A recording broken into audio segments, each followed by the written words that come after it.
welcome back to my YouTube channel It's This Be Official. Tempat dimana kita bisa ngobrol santai tentang akuntansi. Nah, sebelumnya perkenalkan, aku Ranita Puspitasari Dewi, dan di sini aku nggak sendirian loh. Aku bersama dengan temanku Berlian Gadis Azhar Laha. Hai guys, senang banget ya bisa ketemu kalian lagi. Dan hari ini kita mau bahas topik yang cukup penting, tapi kadang masih bikin kita bingung loh, yaitu tentang penerapan PSAK 46. Nah, bener banget nih. PSAK 46 itu ngebahas tentang akuntansi pajak penghasilan atau pajak tangguhan. Jadi di sini kita bukan hanya hitung pajak aja, tapi juga gimana sih pajak itu diakui dan dicatat dalam laporan keuangan.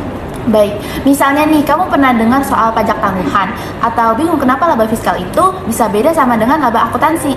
Nah, jawabannya ada di video wawancara kita tentang PSAK 46. Nah, tapi tenang, kita nggak akan ngebahas ini berdua aja, tapi kita akan ada salah satu narasumbernya. Ya betul, hari ini kita akan kedatangan narasumber spesial yang udah berpengalaman di dunia perpajakan. Beliau adalah pekerja di salah satu konsultan pajak, yakni PT Lupoliza Tax Consulting. Kita bakal ngobrol langsung bareng beliau dan ngebahas mengenai bagaimana sih penerapan PSAK 46 ini di dunia nyata, dan apa aja sih tantangan-tantangan yang dihadapinya, dan gimana sih tips buat kalian nih teman-teman semuanya yang lagi belajar atau yang baru mau mulai atau yang baru mau masuk ke dunia perpajakan. Betul, jadi pastikan kalian nonton sampai habis ya guys, karena selain menambah wawasan baru kalian, di akhir video juga akan kita kasih rangkuman poin-poin penting biar kalian bisa makin paham.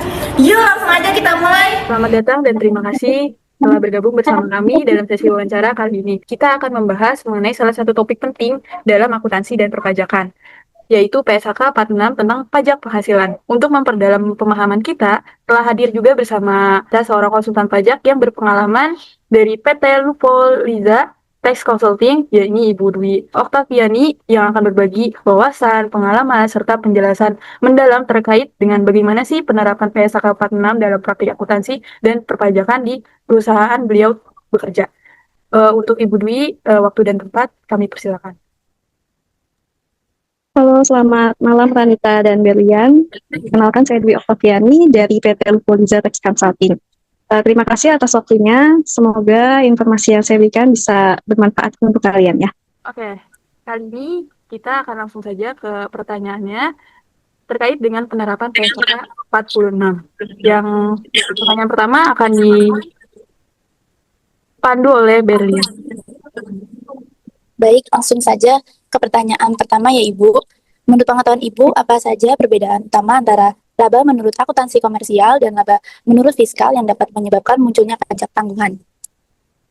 Oke, baik. Berdasarkan yang saya ketahui, perbedaan utama antara laba menurut akuntansi komersial dan laba menurut fiskal terletak pada prinsip pengakuan pendapatan dan beban. Akuntansi komersial mengikuti prinsip akuntansi berbasis akrual sesuai dengan PSAK, sedangkan akuntansi fiskal mengikuti ketentuan perpajakan yang berlaku di Indonesia. Ada beberapa penyebab yang mengakibatkan munculnya pajak tangguhan, diantaranya perbedaan waktu, misalnya penyusunan aset tetap, dan pendapatan yang ditangguhkan secara komersial namun dikenakan pajak saat diterima, misalnya uang muka penjualan. Perbedaan-perbedaan tersebutlah yang bisa menimbulkan pajak tangguhan. Oke, next ke pertanyaan selanjutnya. Bagaimana sih perusahaan yang di tempat Ibu kerja mengidentifikasikan dan mengklasifikasikan aset serta liabilitas pajak tangguhan dalam laporan keuangan? Perusahaan kami melakukan identifikasi pajak tangguhan melalui rekonsiliasi fiskal dengan mencatat seluruh perbedaan temporer antara akuntansi komersial dan fiskal. Setelah itu, selisih temporer tersebut dianalisis untuk menentukan apakah akan menimbulkan aset pajak tangguhan atau liabilitas pajak tangguhan. Dalam laporan posisi keuangan kami, aset dan liabilitas pajak tangguhan diklasifikasikan secara terpisah dari aset dan liabilitas lancar. Jika suatu entitas memiliki hak legal yang dapat dilakukan untuk melakukan saling hapus, maka jumlah bersih dari aset dan liabilitas pajak tangguhan dapat disajikan dalam satu baris.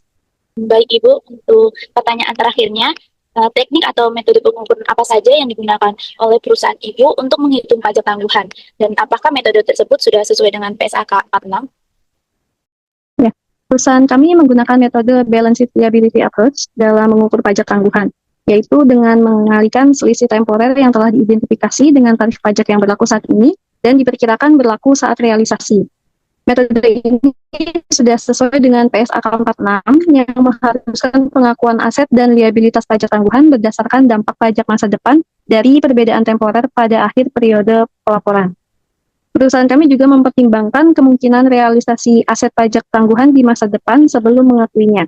Jika terdapat keraguan bahwa manfaat pajak tersebut akan terrealisasi, maka tidak diakui sebagai aset atau dibuat cadangan penurunan nilai atas aset pajak tangguhan tersebut. Oke, baik. Penjelasannya cukup informatif untuk kami dan menambah wawasan juga kepada kami.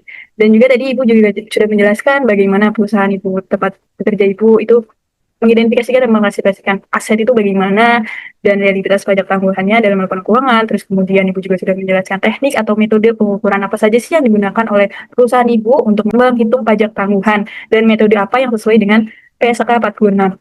Mungkin wawancara kami pada Zoom meeting malam ini cukup sekian. Terima kasih banyak kepada Ibu Dwi Oktaviani atas waktu dan penjelasan yang sangat-sangat informatif mengenai PSAK 46 ini. Semoga wawancara kami pada malam hari ini dapat menambah wawasan pemahaman kita juga tentang bagaimana sih pengakuan, pengukuran, dan penyajian pajak penghasilan yang dilakukan secara tepat sesuai dengan standar yang berlaku. Mungkin cukup sekian dari kami, kurang lebih yang mohon maaf. Wabillahi taufiq wal hidayah. Wassalamualaikum warahmatullahi wabarakatuh. Terima kasih ya Ibu Dwi sudah meluangkan waktunya. Terima kasih Bu Dwi.